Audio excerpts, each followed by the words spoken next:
magandang umaga po sa inyong lahat at siyempre nandito na po tayo sa ating pinakaiintay na programa every 10:30 to 11:30 at ito ang impormasyong pangkalusugan at ngayon ay Thursday, so health episode. Nandito ang ating kasamang doktor, Doc Eugene, at babati muna kami. Magandang umaga po sa inyo pong lahat. At medyo makulimlim, pero masarap pa rin kasi medyo malamig-lamig ang panahon.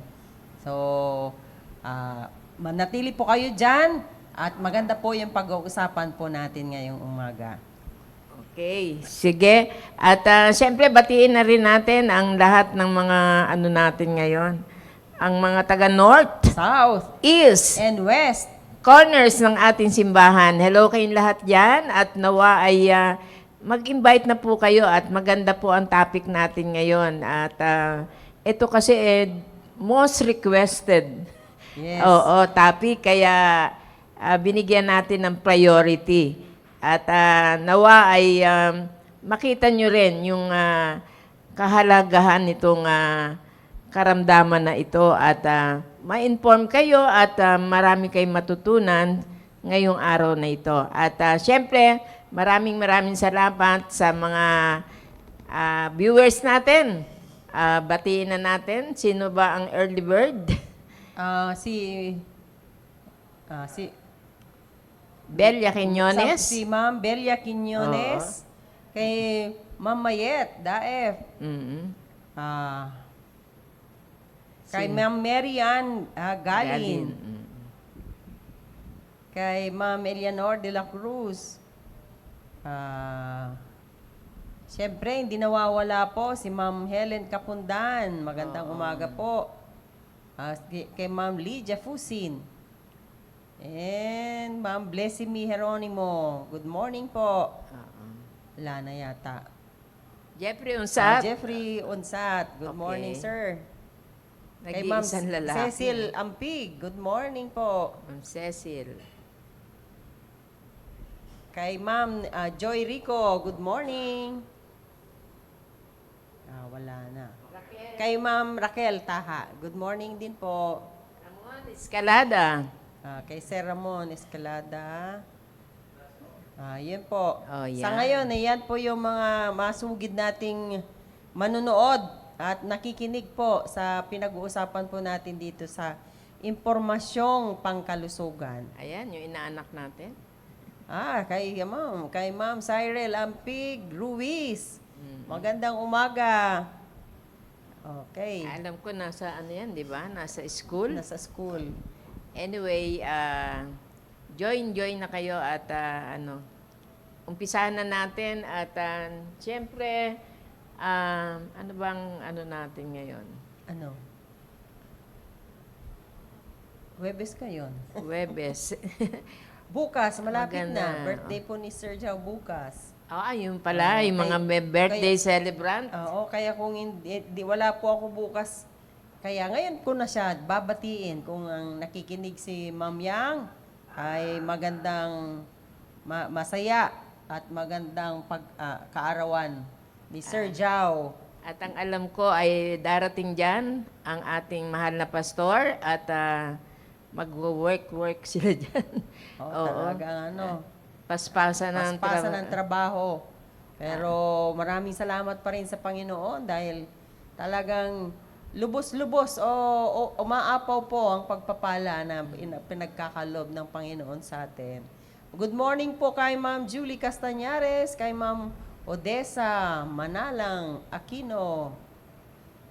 Ayan, nasa sa work daw nga si Ma'am Cyril. Okay.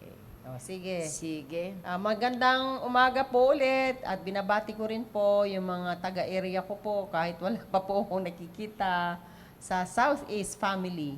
Magandang umaga po kay Sir Junkie, mga taga kitchen, kay Ma'am Beng, kay Ma'am Bing at Ma'am ang Bing, Angel. Kay Ma'am Angel. Magandang umaga. Kay Sir Jiro, magandang umaga. O, sige, umpisahan na natin yung ating pag-uusapan ngayon. Hindi naman bago. Dati nyo na pong naririnig, pero sabi ni Sir Con ay most requested daw. Baka hindi po sila nakapakanood sa mga dati nating pinag-uusapan or hindi na sila nakapag-replay. So, umpisahan na po natin. Ayan. Understanding hepatitis. Ano ba ang hepatitis? Di ba sabi ko po, sa medical term, basta meron kayong nakitang tis or IS, ay ibig sabihin may pamamaga, inflammation. So, pag hepa, ay it concerns the liver. So, ang ibig sabihin ay inflammation of the liver. Na meron pong iba't ibang dahilan. Usually po, most common cause of hepatitis ay viral infection. Tapos yung heavy alcohol abuse or autoimmune diseases. Ganun din po. Pag autoimmune diseases, yung sarili mo mismo kinukontra mo. Or yung meron kayong, you are taking medications na nagkukos po ng inflammation of the liver. Okay? What is hepatitis? Andito pala. What is hepatitis? Hepatitis refers to an inflammatory condition of the liver. So, pamamaga. So, kung namamaga ang isang organ ng ating katawan, mamaya ay maintindihan nyo kung bakit, ano yung mga simptomas na yon. It is commonly the result of a viral infection, as I mentioned, but there are other possible causes of hepatitis. These include autoimmune hepatitis and hepatitis that occurs as a secondary result of medications, drugs, toxins, and alcohol. So, meron tayong tinatawag na infectious hepatitis at non-infectious hepatitis. Kasi wala pong infection, pero may mga ibang dahilan. Pero mas common pa rin po yung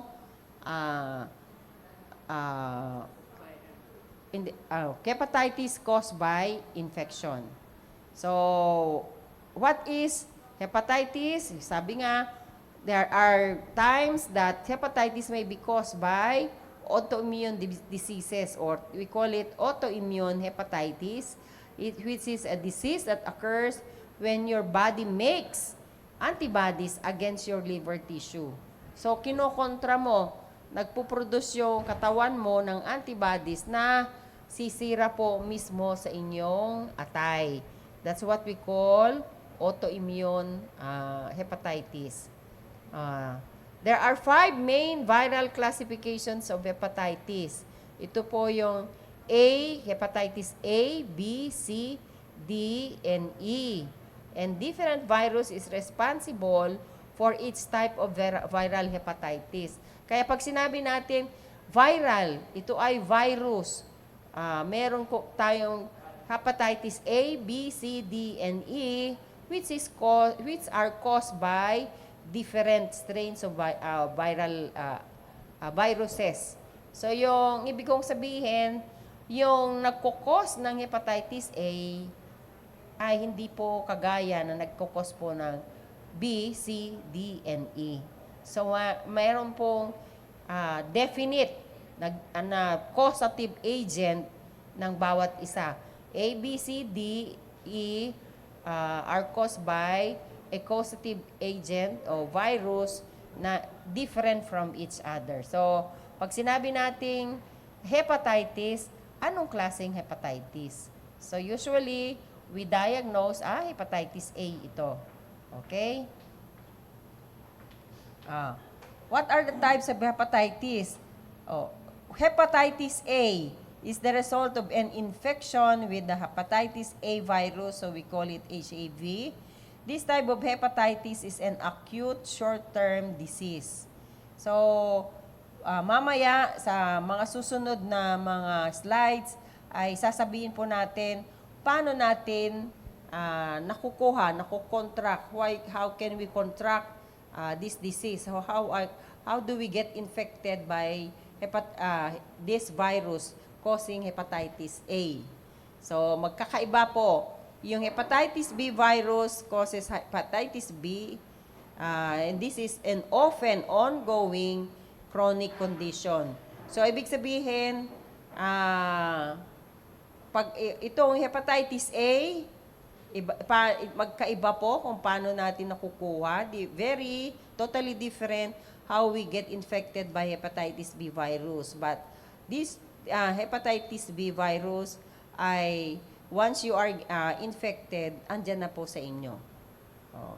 Hindi kagaya ng hepatitis A na later ay gagaling po kayo. Oh. Hepatitis C comes from the hepatitis C virus. We call it HCV. Among the most common blood-borne. Ito ay blood-borne viral infection in the United States. Pero in the Philippines, we can see some cases with hepatitis C.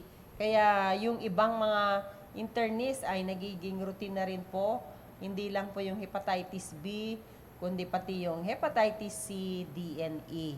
But of course, these laboratory examinations are really expensive. It's not routinely done.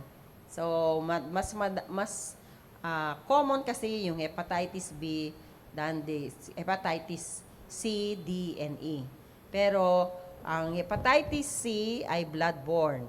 Yung hepatitis D, this is a rare form of hepatitis that only occurs in conjunction with hepatitis B infection. So, ibig sabihin, sumasabay lamang po siya. If you have hepatitis B infection, you may have hepatitis D infection. So, hindi po pwedeng mag-isa lang si hepatitis D. Usually, in conjunction with hepatitis B infection. Okay? Itong hepatitis E is a waterborne disease caused by exposure to hepatitis E virus. It is mainly found in areas with limited, you notice the word limited sanitation, and typically results from ingesting fecal matter that contaminates the water supply. So, you may ask me, paano, this is waterborne. So, ibig sabihin, nakukuha sa tubig. Bakit nakukuha sa tubig? Yung, pwedeng napunta yung virus doon from what you have eaten. Yung, kunyari, mga finger foods po kasi. Nalilipat sa tubig or, kasi remember, fecal matter, galing po sa dumi ng isang taong infected with hepatitis E. So, it implies poor hygiene, hindi masyadong malinis. Limited sanitation nga ang sinabi. So, ibig sabihin, yung inuming tubig na nakatiwangwang ng matagal, tinapuan po ng alikabok na which contains fecal matter, dumi ng tao na nalipad sa iniinom mong tubig, ay pwede kang ma-infection doon. You will ingest hepatitis B virus through the water you are drinking. Pero, this is not so common anymore kasi we usually buy bottled water at saka yung mineral water. Yun nga lang, sabi nga, limited sanitation sa mga talagang maduming lugar na it can be, you can also get infected yung langaw na kung saan-saan dumapo. Biglang dumapo sa baso mo, minom ka ng tubig, or pwede rin nakapasok na po sa tubig na iyong iniinom. So, ibig sabihin, we must be very cautious sa ating inumin na kahit na masarap at merong mga taong pinatatagal yung iniinom, nakakalimutan na kung exposed po kayo, lalo na kung mahangin, yung mga mainit na lugar. Pero, those who are drinking and yung kasi yung mga malalamig na inumin usually do it, 'di ba? Sa loob ng bahay o di kaya sa mga store. Hindi na at least mas malinis na kaysa noong panahon na hindi tayo aware kung paano natin nakukuha. Which is also kasi hindi po na-discuss dito po yung hepatitis A. Pareho po sila kung paano tayo ma-infection ng hepatitis A. Kasi nakukuha rin po sa contaminated na pagkain. Usually po sa mga street foods.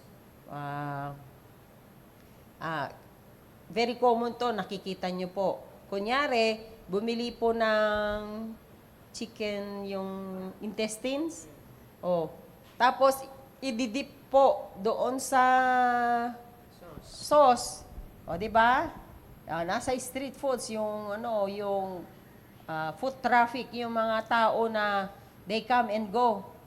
Tapos bibili kung hindi chicken feet, chicken intestine, yung kinatawag po nilang Adidas at saka Betamax or barbecue. Ididip po doon or kikiam or fishball, ididip po doon. Iba't ibang tao yun. Yung minsan, yung mga, depende ko anong trabaho nila, yung mga kargador, yung mga ganon, di ba? They don't mind washing their hands. Kung idinip niya po yun, na sumobra po yung kamay niya, di ba? Contaminated na. Or, hindi man lang tinakpan. Hindi naman kakaiba sa pandinig niyo siguro, nakikita niyo na po yan. Nagluluto, hindi naman tinakpan. Andyan yung jeep, pabalik-balik, tricycle, o anumang mga klaseng sasakyan. Tapos yung mga tao na merong pakanan, merong pakaliwa. Di ba? At pabili po, ididip niya na yon. Hindi mo nga alam kung naghugas siya ng kamay. Doon natin nakukuha yung hepatitis A at saka hepatitis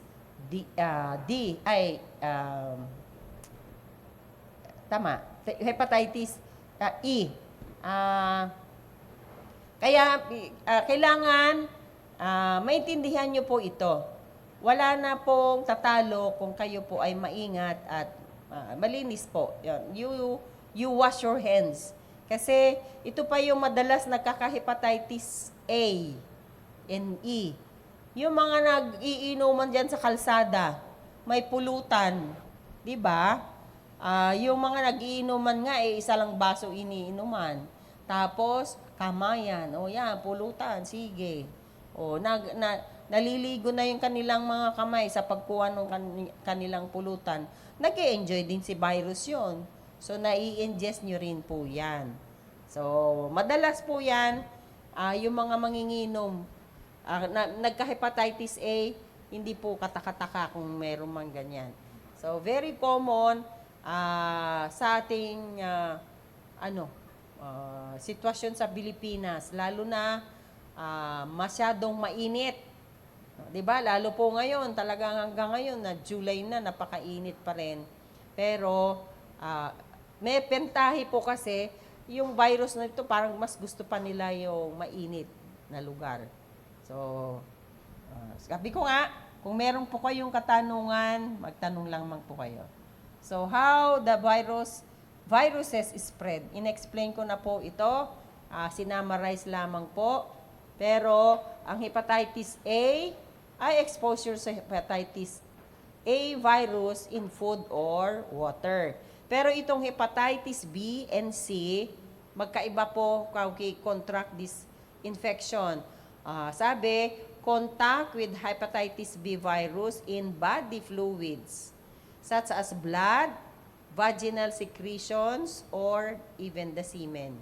So, hindi tayo na infection ng hepatitis B and C sa pamamagitan po ng pagkain, kundi through bloody fluids. Yung paano natin nakukuha, pwede pong you receive blood transfusion, yung blood na ibinigay sa inyo ay hindi po masyadong na-test or Kasi kaya nagmamahal na rin po yung mga blood products kasi sa dami na pong examination na ginagawa.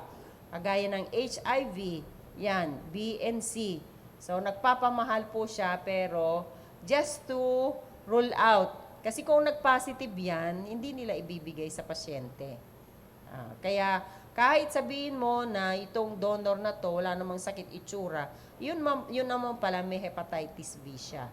So, you cannot say, there are many people around having hepatitis B and C infection na wala namang pong simptomas. Pero nakikita po sa blood lab results.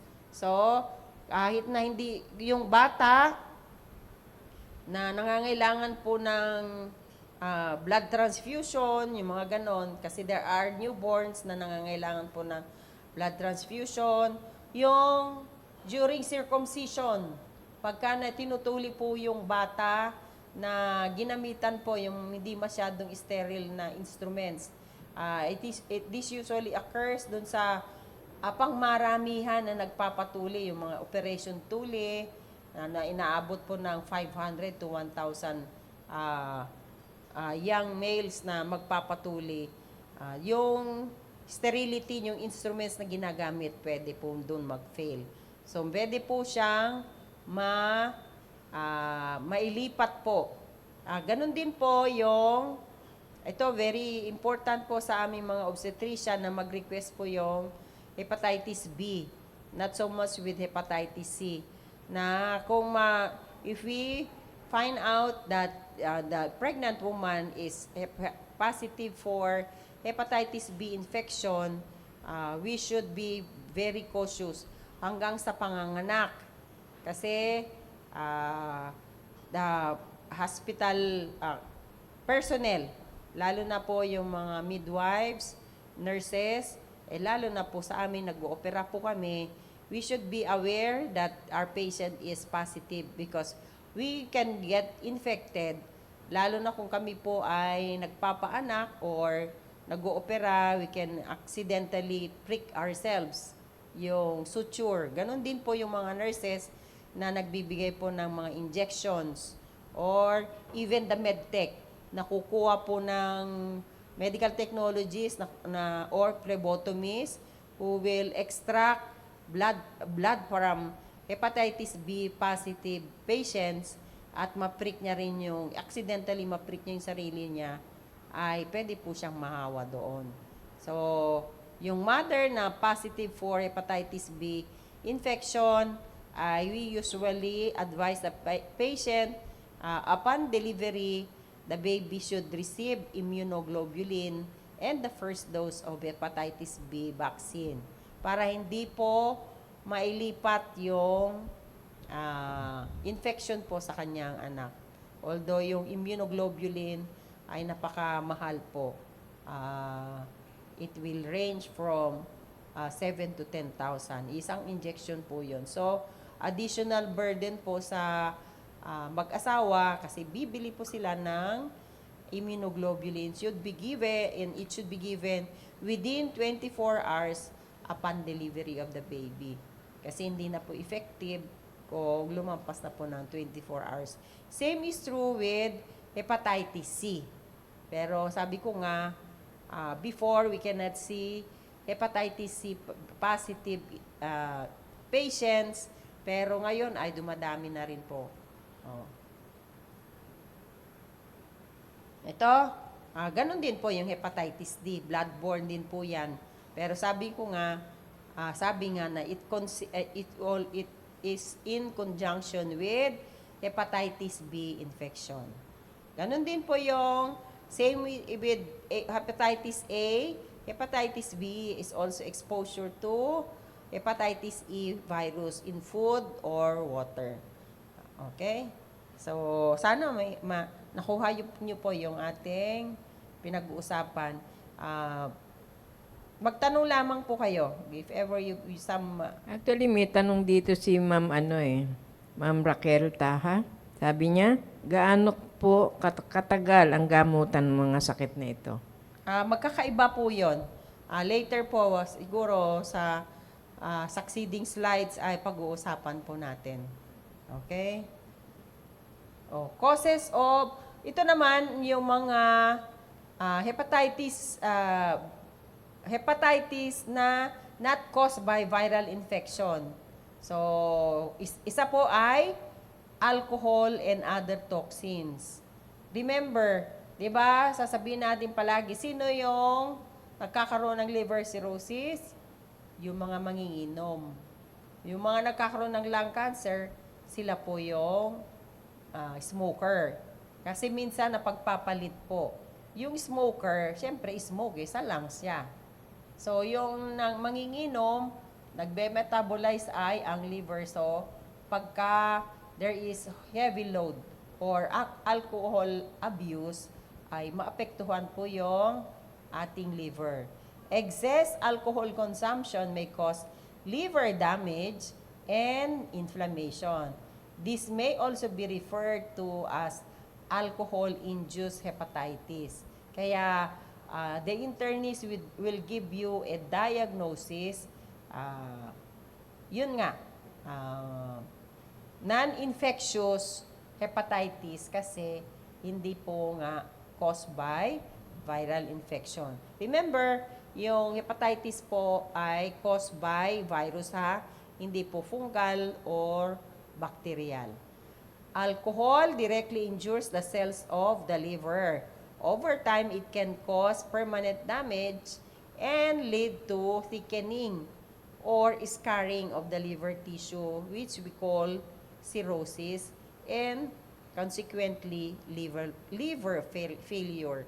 So, if there is alcohol abuse or excess alcohol consumption, it may lead to liver cirrhosis and then liver failure. Okay? Any infection that will cause liver damage and inflammation may lead to cirrhosis. Ito namang autoimmune system response. In some cases, the immune system mistakes the liver as harmful and attacks it.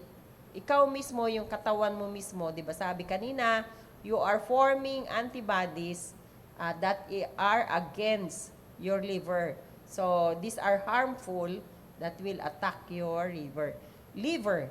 This causes ongoing inflammation that can range from mild to severe, often hindering liver function.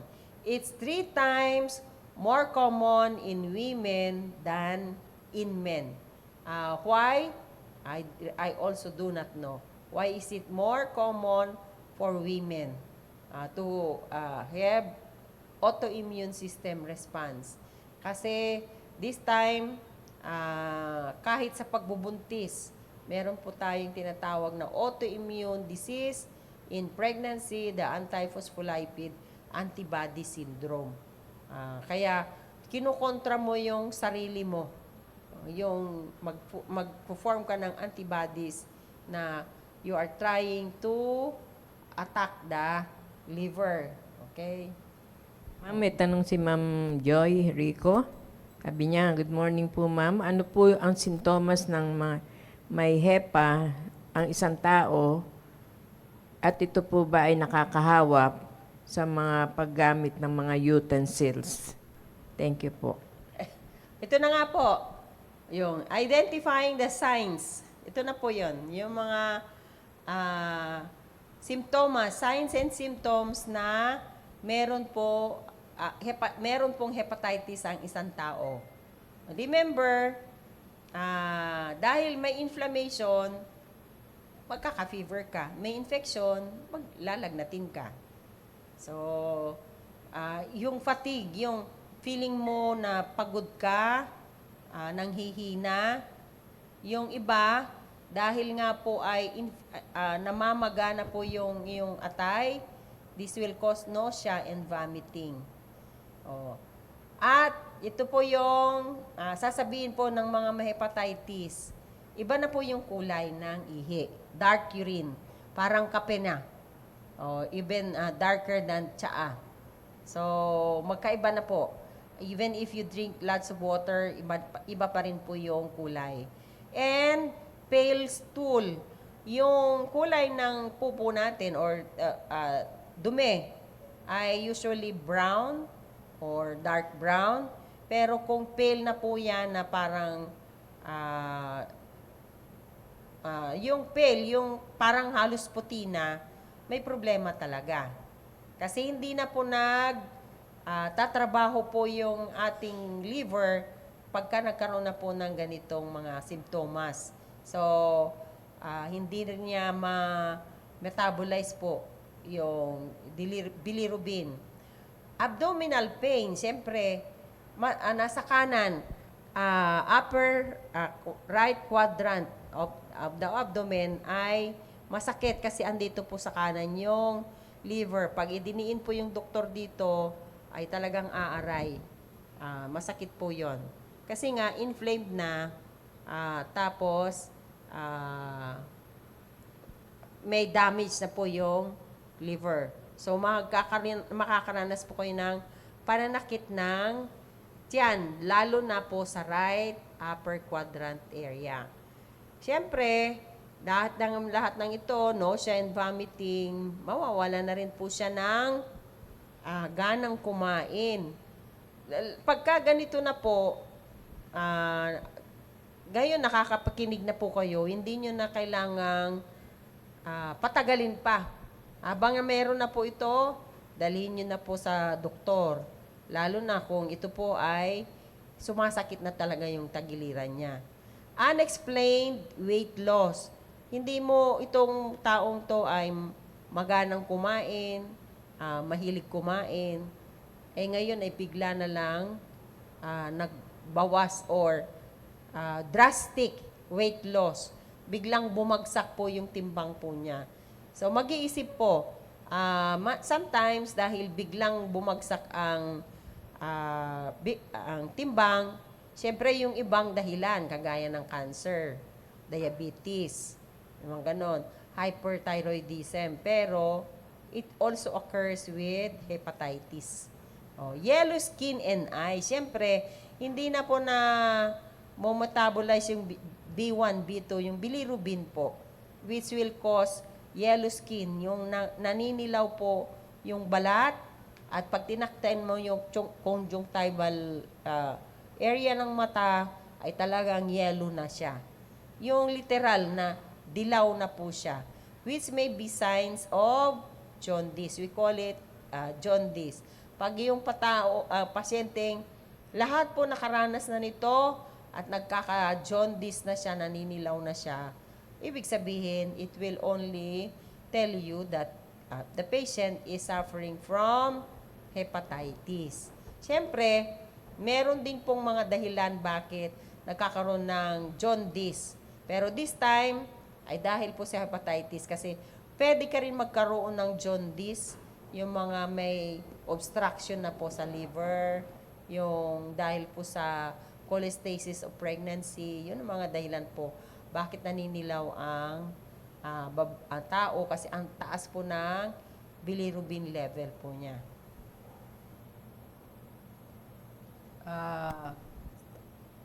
Ewan ko kung meron po dito sa mga susunod na slides, pero yung tanong ni Ma'am Joy, nakakahawa ba ito? Kagaya po ng hepatitis A, yung sabi na ihihiwalay po yung mga ano ba sa Tagalog? Kubyertos ba o pinggan sa pagkain, yung utensils po, pati yung mga damit, we do that for hepatitis A and E. Kasi nga po sila po yung nai-ingest ng tao, nakakain po. We get infected by ingesting contaminated tubig or water and even food sa hepatitis A. Doon tayo mahawa. So kung meron po kayong kamag-anakan o sa kasambahay na nagka-hepatitis dahil sa hepatitis A, dapat po natin gawin po yon. Okay? Pero yung ibang types of hepatitis like B, C, and D ay hindi po nakakahawa dahil kailangan mai-transfer sa inyo yung dugo, vaginal secretions, and even the semen. Okay? Semen, ano ba sa Tagalog? Hindi, iba yung sperm sa semen eh. So, yun po yung galing po sa lalaki. Oh. During a physical, to diagnose all forms of hepatitis, the doctor will first take history to determine any risk factors that you may have. This time, yung pagkakumuha po ng history ang doktor, kailangan mabusisi. Kasi, unang-una, sasabihin, ano ang trabaho mo? O, di ba?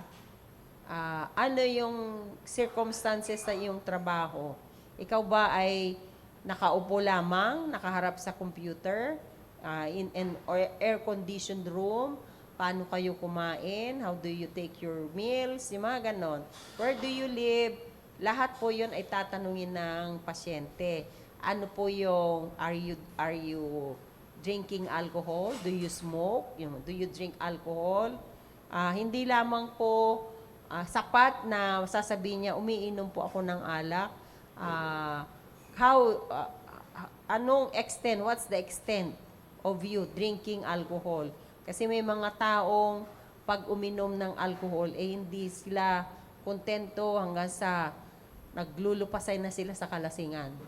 Yung mga talagang bisyo na nila ang manginginom. Pero, again, kahit na paminsan-minsan kang umiinom, kung nakuha mo na nga yung virus, yung hepatitis A and E, ay talagang ma-infection ka pa rin.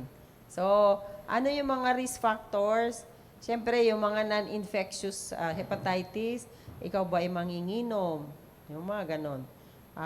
Ano yung klase ng trabaho mo? Meron doon yung mga street sweepers, di ba?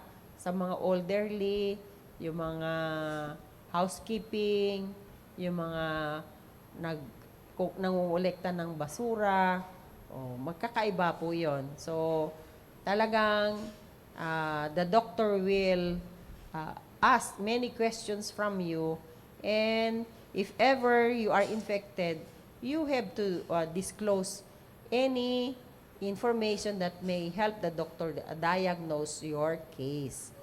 During a physical examination, the doctor may press down gently, as what I have mentioned, on the abdomen to see if there's pain or tenderness.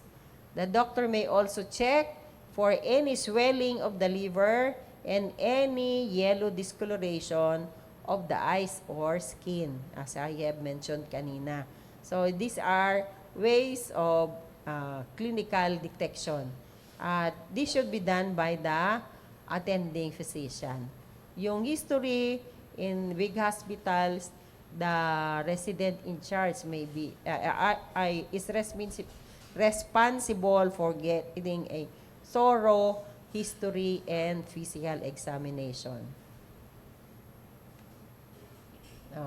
Another way of detecting if you have hepatitis infection, yung tinatawag nating liver function test. Liver function test use blood samples to determine how efficiently your liver works. Yung SGPT, SGOT, yun po yung nire-request kung mataas ba o elevated ba yung SGPT, SGOT mo. Siyempre, kung yung meron ng hepatitis, talagang napakataas na po nito na you can confidently say na meron kang infection, elevated liver function test or elevated liver enzymes. Abnormal results of this test may be the first indication that there is a problem, especially if you don't show any signs of liver disease on a physical examination. You may have also, you may have hepatitis infection but not manifesting any signs and symptoms. yun po yung maguguluan po yung attending physician. High liver enzyme levels may indicate that your liver is stressed, damaged, or not functioning correctly. Kung ito yung iyong liver ay exposed na po, either to viruses, to alcohol, to toxins, and among others, ay makikita nyo po na tumataas po yung liver enzymes. High liver enzyme levels may indicate, yun na nga po, stress, damage, or not functioning correctly. Pagka mataas na po, talagang pag nakita nyo po yung mga hepatitis, talaga ang taas-taas po ng liver enzymes nila. Oh. Other way of detecting hepatitis B infection or even non-infectious hepatitis, we do, the internists will do liver biopsy. How do they do it? When diagnosing hepatitis, doctors will also assess the liver for potential damage. A liver biopsy is a procedure that involves taking a sample tissue from the liver. So, now with the advent of ultrasound, noong panahon, tansya-tansya yan, measure pa, kapa-kapa, at doon tutusukin ka dito sa abdomen, itatapat po nila doon sa liver mo, makakuha po ng konting specimen that will be sent to the laboratory.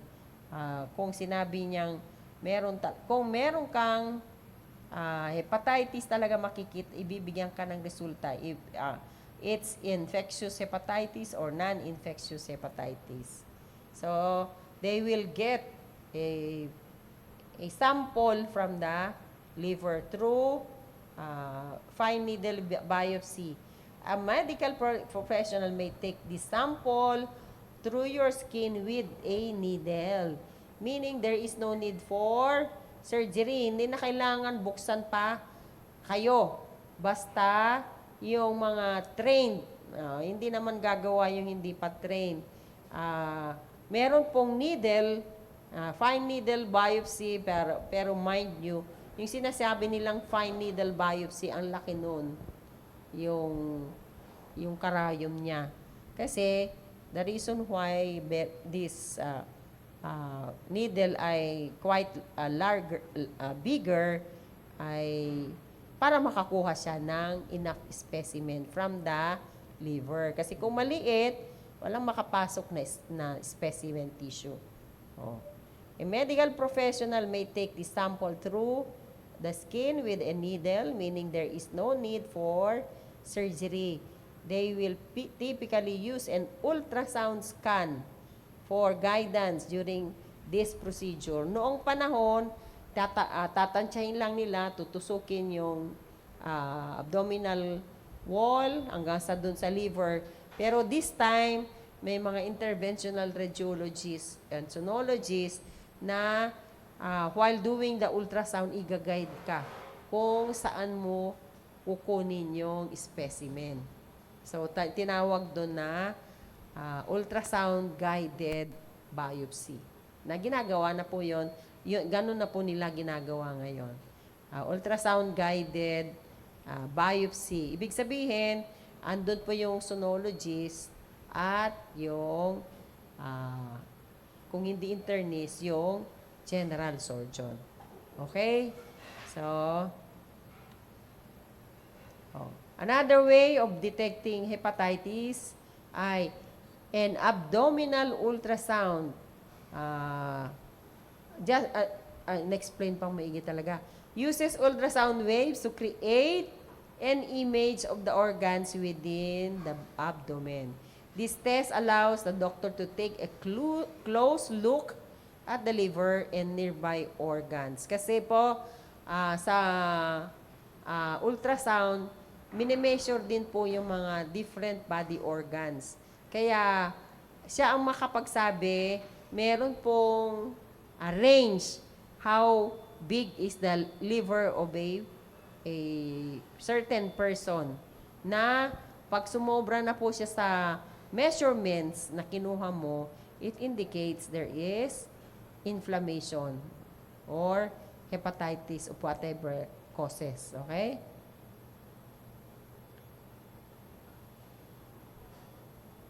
Itong hepatitis E, currently no specific medical therapies to treat chronic hepatitis E because the infection is often acute. It typically resolves its own. Ito po yung maganda po dito sa hepatitis E. It may not require treatment because you will recover eventually from the infection unless meron po kayong mga komplikasyon, hindi po dahil sa hepatitis E, it may be caused by other causative agent. Lalo na, again, ay individualized patients, these patients who are young or who are having comorbidities or other medical complications, magkakaiba po. Okay?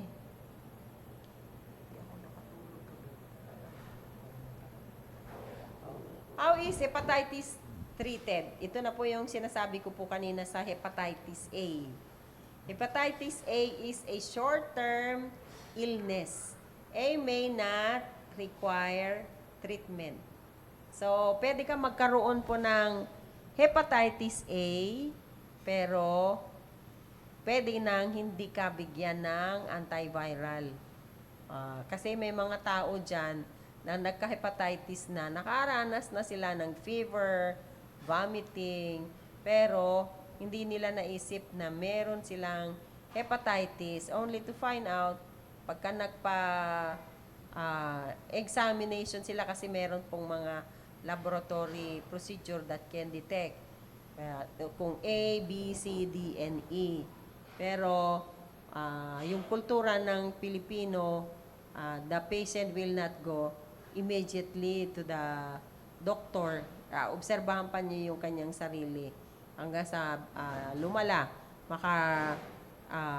ranas ng mga simptomas na binanggit ko po kanina. Pero kung mataas yung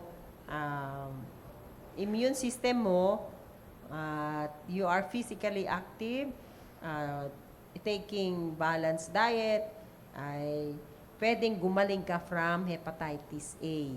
Pero sabi ko nga po, itong hepatitis A ay pwedeng makahawa dahil yung kanyang dumi. Kung hepatitis A ka na, yung dumi, nandun na rin po yung virus.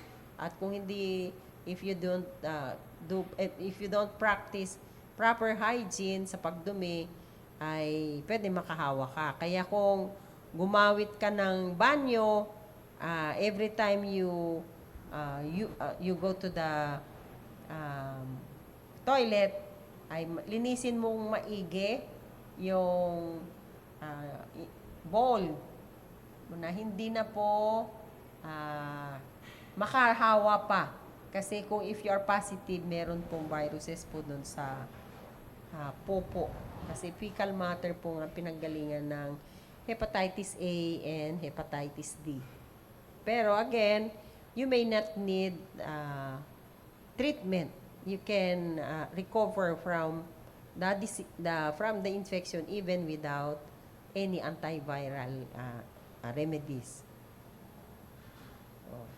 How is hepatitis treated? Itong hepatitis B and C, ito yung talagang nagre-require ng treatment. Kasi kagaya po ng COVID, you may be infected with COVID but you are asymptomatic. Ganyan din po yung hepatitis B. This is a routine request for pregnant women na yung hepatitis B surface antigen, doon po, nire-request po namin, it's an SOP for a pregnant woman kasama po sa kanyang laboratory examination. At Ah, kung kinuhanan po kayo ng blood, if you have chronic hepatitis B, you will require antiviral medications. You may have to continue it for several months or even years.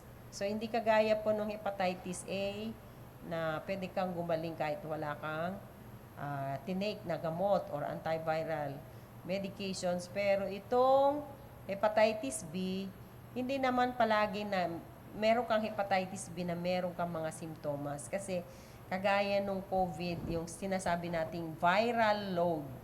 Kung mababa naman yung viral load, yung dami ng virus sa katawan mo, pwedeng hindi ka makaranas ng mga simptomas unless talagang nagwala, dumami po ng virus or viruses, magkakaroon ka ng manifestations kagaya nung nabanggit ko kanina na the worst is ikaw ay talagang maninilaw na. So, bibigyan ka lang ng antiviral medications. In fact, sa aking experience po sa AFP, yung hepatitis ward, ito po yung mga sundalo nagkaroon po ng hepatitis B infection at ito po yung nagre-require ng antiviral medications. Hindi lang antiviral medications, iba't ibang sophisticated drugs that are being used to treat hepatitis B. Kaya sinabi ko ito po yung isa sa pinakamalaking pinagkakagastuhan ng AFP, yung hepatitis ward kasi pag nangangailangan na po sila ng drug regimen other than antiviral medications, kagaya ng interferon, napakamahal po. 25 to 30 per injection. Kasi minomonitor po yung viral load. You may be asymptomatic kung mababa po yung viral load. Pero pag tumaas na po yung viral, dumami na sila ng dumami sa loob ng katawan mo, ay kailangan mo na talaga magkaroon pa ng iba't ibang anti-hepatitis regimen. Hindi lamang po antiviral medications, mayroon na pong mas iba, mas makabagong pamamaraan para i-treat ito. Kaya lang, once you have hepatitis B infection, ay hindi na po mawawala po sa inyong katawan. Ganun po ay ibig sabihin. So, may mga tao naman na aware sila na meron po silang hepatitis B infection, pero wala silang nararamdaman. Pero once again, if you have hepatitis B infection, pag humina yung immune system at dumami po yung viral load, it may, yung isang komplikasyon ay isa rin, yung ganun din, ang komplikasyon, cirrhosis, and then liver failure. At sabi nga, ay one of the causes of hepatic carcinoma. Yun po yung isang, or hepatoma, isa pong dahilan yung mga nagkaka-cancer po sa liver. Pero pag once you have cirrhosis, talagang sira na po yung liver cells mo na magtutuloy-tuloy. It can be delayed yung progression, pero tuloy-tuloy papunta na rin po doon.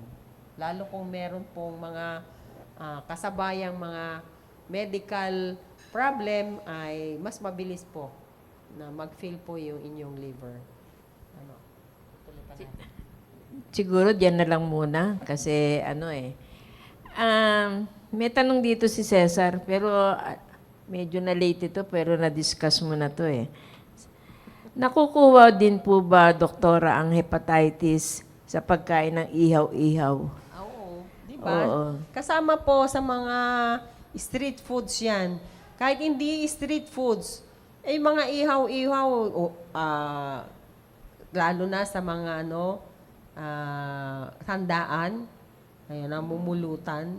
Yung nagluto kasi ng pagkain, hindi mo naman sigurado, lalo kung hindi mo siya kilala. Pwede yun. Or, nakatiwangwang yung pagkain dyan, dumapo yung silangaw, di mo alam. Kasama niya yung fecal matter, yung dumi ng tao na dala-dala niya po niya yung virus. Dinapuan mo na po, humangin ng malakas, dumapo na po yung alikabok na dala-dala niya rin po yung infeksyon. Kung minsan, magbibiruan pa, ay wala pang 1 minuto. Yung manghihinaing ka, kinain mo, hindi nga pinagpag, kinain na di pwede. Kaya nga, fecal-oral route ang tawag doon. Fecal-oral route ang infection. Ibig sabihin, galing po sa contaminated na pagkain na kinain mo. Kaya ka nagkaroon ng infection. Okay? Sige, maraming salamat, Doc Eugene, at talagang ano ba to? Naisalansan o Nahimay. Oo, Sana nahimay, oo. na- Kasi talagang from A to E. Oo. Kaya, hindi pa natin na yung Iba. treatment, nandun lang muna tayo sa B, at para mas lalo nating ma-discuss ng mabuti sa next next Thursday. Sa Thursday ulit. Oo, kaya mag-ano na rin po kayo ng mga tanong para sa Thursday ay tuloy-tuloy na rin po yung tanungan para lalo na kung may mga kasamahan kayo or mga kakilala na meron ng mga ganitong sakit para mas madali na masagot ng ating doktora dito. Oo. Yun lang po at siyempre wag muna kayong alis. Kasi meron pa po tayong susunod na programa, ang The Baptist Baptist Land. Lounge. So, ano bang episode ngayon? Young people? Young People. Oo, mga young people naman. Okay. Magandang umaga po ulit. Okay.